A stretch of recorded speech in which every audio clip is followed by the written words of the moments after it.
नमस्कार दोस्तों, welcome to total view point.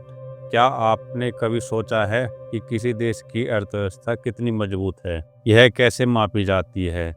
हम अक्सर खबरों में सुनते हैं कि भारत की जीडीपी बढ़ रही है या घट रही है, लेकिन आखिर में जीडीपी होती क्या है? चलिए आज हम इसे आसान भाषा में समझते हैं। जीडीपी यानी कि ग्रॉस डोमेस्टिक प्रोडक्ट। जीडीपी या हिंदी में सकल घरेलू उत्पाद के नाम से भी जाना जाता है। जीडीपी के द्वारा देश की अर्थव्यवस्था को मापा जाता है। कितने प्रतिशत की साल में एनुअल ग्रोथ किसी देश ने दिखाई है, यह जीडीपी के द्वारा ही नापा जाता है। अब हम यह देखते हैं कि इसका आकलन कैसे किया जाता है। यह किसी देश में एक निश्चित समय में लगभग इसके एक साल के अंदर नापा जाता है। कितना प्रोडक्शन, कितनी वस्तुओं का प्रोडक्शन हुआ है और कितनी सेवाओं का, कुल मिला के इसका आकलन किया जाता है। जीडीपी से हमें यह पता चलता है कि किसी देश की अर्थव्यवस्था कितनी तेजी से ग्रोथ हो रही है, कितनी तेजी से वह आगे बढ़ रही है। भारत की जीडीपी भी एक विकासशील जीडीपी है, जिसे साल दर साल बढ़ता रहना है। अगर हमें 2000 विकसित डेवलप्ड कंट्री बनना है तो हमें देश की अर्थव्यवस्था को लगातार एनुअल इनकम बढ़ानी चाहिए। समय पहले 28 फरवरी को भारत सरकार ने 2025 फाइनेंशियल ईयर के क्वार्टर 3 का जीडीपी का डाटा रिलीज किया था, जिसमें बताया है कि हमारी क्वार्टर 3 की ग्रोथ रेट 6.2% रही है, जबकि क्वार्टर 2 की 5.4% रही थी। लेकिन सरकार ने पूरे साल की जीडीपी ग्रोथ लगभग 6.5% रहने की आशा जताई गई है। क्वार्टर 3 की ग्रोथ 6.2% आने से ओवरऑल 6.5% एनुअल रहने की उम्मीद जताई जा रही है। ऐसा माना जा रहा है कि क्वार्टर 4 की ग्रोथ महाकुंभ की वजह से और हमारे एक्सपोर्ट में एक बड़ा स्पाइक आने की संभावना है, और महाकुंभ में भी बहुत ज़्यादा आम लोगों ने खर्च किया है, जिससे 4 की ग्रोथ काफ़ी अच्छी होने की संभावना है, जिसकी वजह से हम ऐसा आइडिया लगा सकते हैं कि हमारी जीडीपी ग्रोथ लगभग 6.5% एनुअल दिखाएगी। फाइनेंशियल ईयर 2024-25 में हमारी फर्स्ट ईयर की जो फाइनेंशियल ईयर 25 है, उसमें पहले क्वार्टर की 6.8% रही थी, दूसरे क्वार्टर की 5.6 और तीसरे क्वार्टर में 6.2% आई है।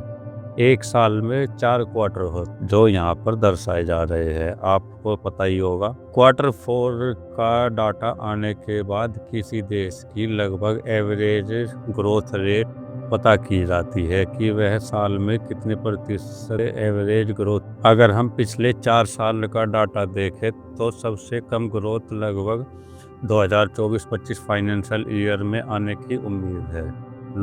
कोविड के कारण 2020 में फाइनेंशियल ईयर में -5.8% की रेट से भारत ने ग्रोथ किया था, जो माइनस में थी। 2021 में 9.70% से 2022 में 6.7, 2023 में 7.6%, 2024 में 9.2% और 2025 का एवरेज लगभग 6.5% के हिसाब से लगाया जा रहा है कि भारत की अर्थव्यवस्था 6.5% से ग्रोथ करेगी, जो पिछले 4 साल में सबसे कम मानी जा रही है। अगर हम बात करें पिछले 12 सालों की, फाइनेंशियल ईयर 2023-24 में 9.2% की इन ग्रोथ रेट देखने को मिली है, जो लगभग 12 सालों में सबसे ज़्यादा डिनोट करी गई है। कोविड की वजह से जो भारत की जीडीपी माइनस में चली गई थी, उसके बाद कोविड के बाद उसमें एक मैसिव जंप देखने को मिला था। कुछ सेक्टर में डबल डिजिट में भी ग्रोथ देखने को मिली थी, जैसे कि हम देख सकते। कोविड की वजह से जो भारत की जीडीपी ग्रोथ लगभग माइनस में चली गई थी 2022-23 में, पिछले 12 सालों में सबसे ज़्यादा 9.2% ग्रोथ रेट दिखाई है, जो 2021 और 22 में लगभग कोविड की वजह से माइनस में जाने के कारण इसी संदर्भ में लगभग 22-23 में कुछ समय के लिए डबल डिजिट में भी ग्रोथ हुई है। जैसे मैन्युफैक्चरिंग में सेक्टर में 12.5%, 12.3%, कंस्ट्रक्शंस में 10.4% और फाइनेंशियल, रियल इस्टेट और प्रोफेशनल सर्विस में 10.3% की ग्रोथ भी देखने को मिली है। फाइनेंशियल एस्टीमेट ऑब्जर्व किया गया है 7.6%, लगभग 2022-23 में 7.6% रहा है। अगर हम बात करें तो हमें अगर 2047 तक भारत को एक विकसित देश बनाना है तो हमें लगभग 22 साल तक 7.8% ही रेगुलर ग्रोथ दिखानी होगी। एक हाई इनकम देश बनने के लिए भारत को 7.8% की दर से हर साल ग्रो करना होगा। यह वर्ल्ड बैंक की एक रिपोर्ट में बताया गया है। इस रिपोर्ट के अनुसार भारत को 2047 तक एक हाई इनकम इकोनॉमी बनने के लिए कुछ भारत में रिफॉर्म्स करने होंगे। प्राइवेट सेक्टर में कृषि में इनकम बढ़ाने के लिए पार्टनरशिप बढ़ानी होगी, जैसे कि 2000 से 2024 तक भारत की जो एवरेज ग्रोथ रही है वो 6.3% रही है। उसी के अकॉर्डिंग भारत को अगर एक डेवलप कंट्री बनना है 2047 तक तो उसे लगातार 22 साल तक 7.8% की उससे ग्रोथ करनी होगी। भारत को अपनी इनकम इंक्रीज करने के लिए जो इन्वेस्टमेंट 33.5% है वो लगभग 40% तक ले जाना होगा 2035 तक। और लेबर फोर्स भी भारत की बढ़ानी होगी, जो 56.4% है उसे 65% से भी ऊपर ले जाना होगा। भारत का एक बहुत बड़ा हिस्सा एग्रीकल्चर में लगा हुआ है, लगभग 45%।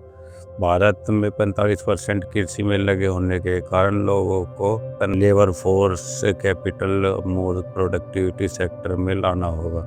मैन्युफैक्चरिंग सर्विस बढ़ानी होगी जिससे भारत की ओवरऑल इनकम बढ़ सके। भारत में जो फीमेल लेबर फोर्स है उसकी परसेंटेज लगभग 5.6% है, जो बढ़ाकर 2047 तक 50% करनी होगी। और भारत को इन्वेस्टमेंट के लिए बाहर से पैसे की ज़रूरत है जो भारत सरकार को लाना होगा। उसके लिए भारत सरकार को बहुत सारी योजनाएं चलानी होगी जिससे विदेशी इन्वेस्टमेंट को भारत में लाया जा सके। अगर आपको वीडियो अच्छी लगी हो तो वीडियो को लाइक करें, शेयर करें और चैनल को सब्सक्राइब करें। धन्यवाद।